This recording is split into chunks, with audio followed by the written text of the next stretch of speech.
Right now on NBC Charlotte News, neighbors take cover. We stayed in the house. I was scared. Police shooting. Disgrace how the community is rallying tonight behind this local homeless man humiliated by a famous rapper. Hypermiling. The defenders show you the legal and not so legal tricks to squeeze every mile per gallon out of your car. NBC Charlotte News starts right now.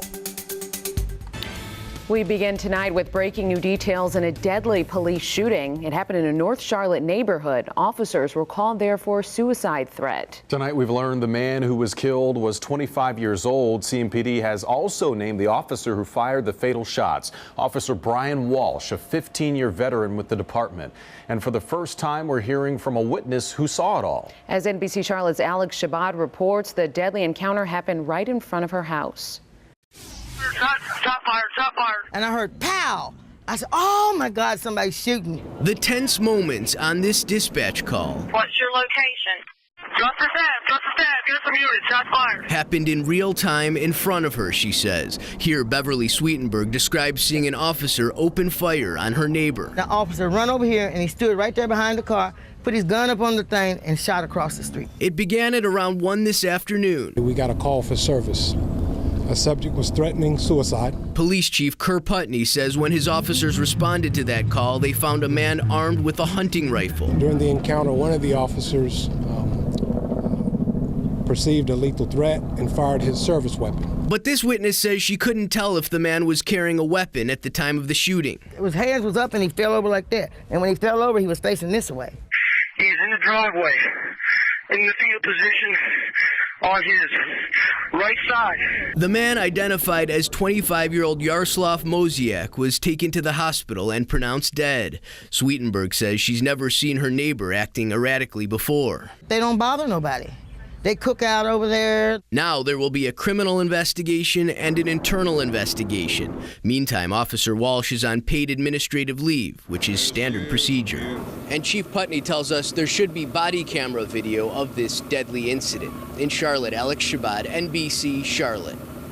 And one more note here, that witness told us she did see a weapon on the ground after the shooting. And as Alex just said, the officer who fired the shots is on paid administrative leave tonight.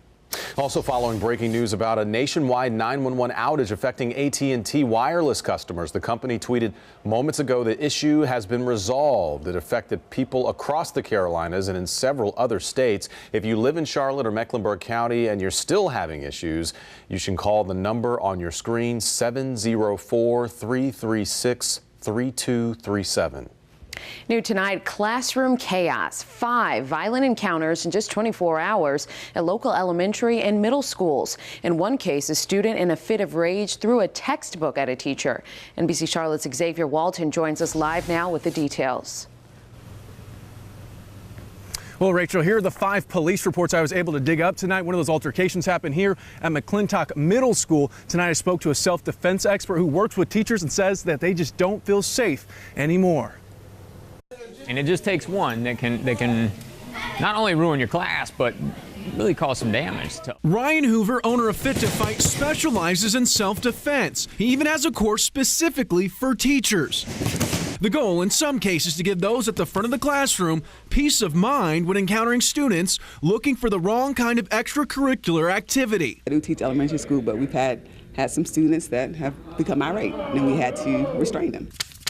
In 24 hours, 5 incidents at local schools, from students throwing textbooks to charges such as simple assault against teachers. It's a troubling trend that Ryan believes is going in the wrong direction. I think it's going to get worse before it gets better. Last year at CMS schools across the board, crime stats were up.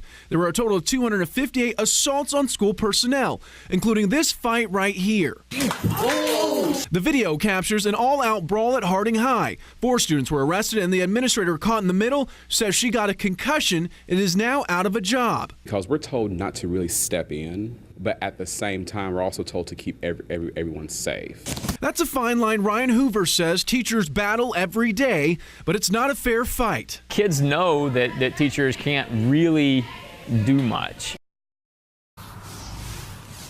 Now, according to that CMS handbook, teachers are not allowed to put their hands on students. We did reach out to CMS, and they referred us back to that handbook. Reporting live in Southeast Charlotte, Xavier Walton, NBC Charlotte. Back to you. Interesting story, Xavier. Thank you. And following more breaking news tonight, this time at a Cornelius where crews are battling a house fire. This is a live look at the scene now on Shady Glen Drive. Details still coming in, but we're going to keep asking questions and bring you more information as it becomes available. A controversial video spreading quickly across the internet shows a homeless man here in Charlotte being told to do push-ups for money. The video reportedly recorded by a famous rapper who posted it online, then took it down.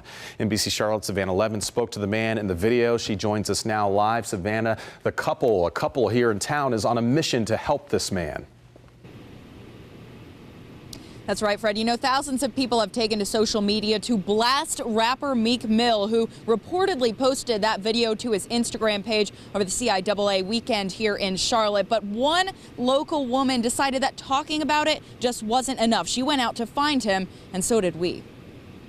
With hundreds of thousands of clicks, tweets, and posts, the video is not hard to find. But for many, it is hard to watch. Give me 10 push-ups and I'm going to give you $20 right now. We ain't giving out no free money.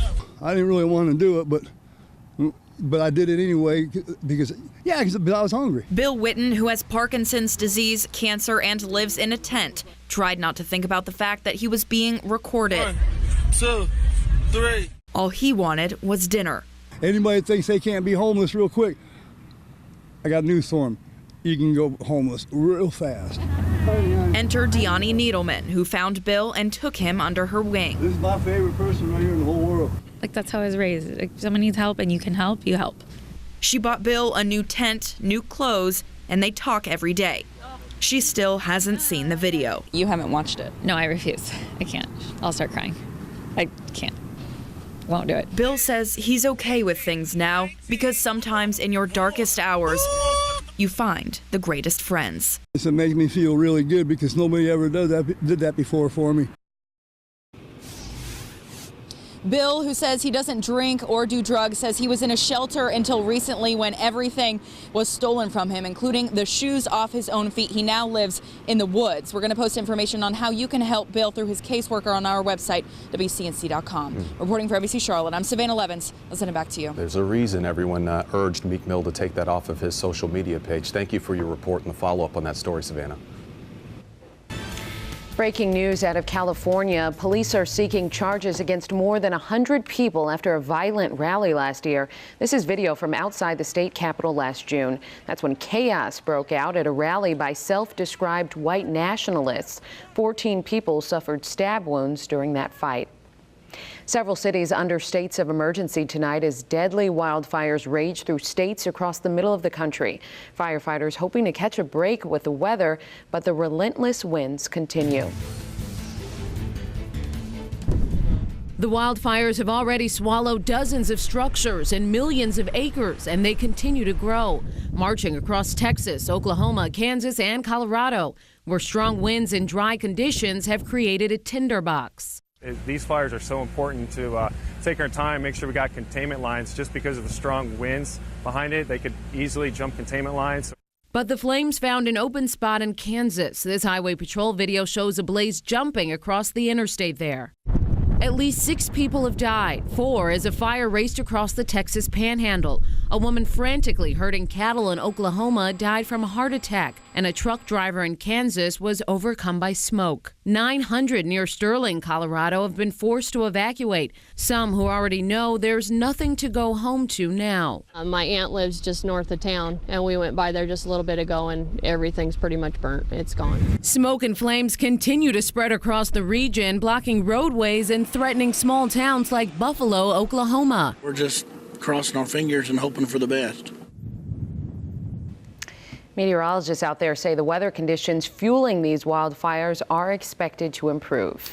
Following new developments tonight about disturbing allegations of physical abuse at a North Carolina church. Listen to this. Church officials reportedly beat members of the congregation at Word of Faith Church in Rutherford County and interfered with investigations into church matters. Tonight, a North Carolina district attorney is asking for a state investigation of 2 of his assistant prosecutors who are members of that church. The DA would not comment about that request, calling it a personnel matter.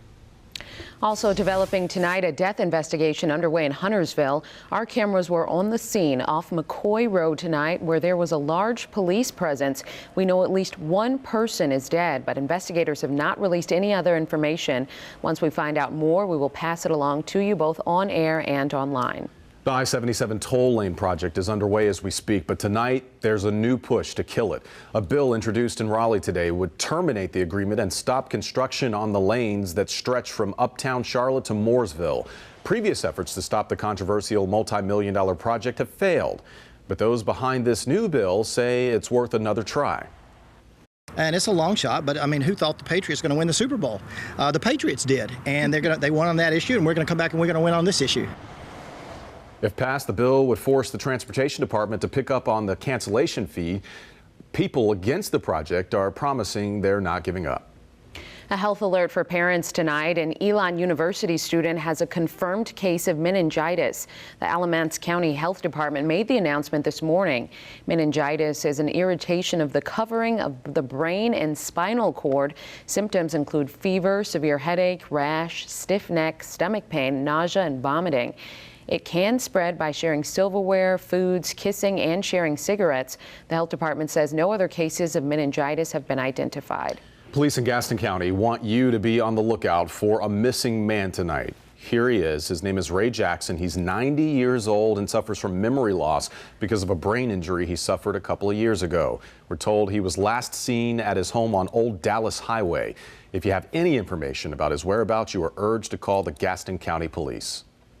Gun owners will want to know about this. Coming up, changes in the works for buying and selling firearms. I'm NBC Charlotte defender Mark Boyle. Have you heard of hypermiling? It can save you money behind the wheel. That story coming up. It was 70 degrees today, but guess what? We're talking about the chances for weekend snow, and I'll tell you why. This system over the Pacific could be the reason why.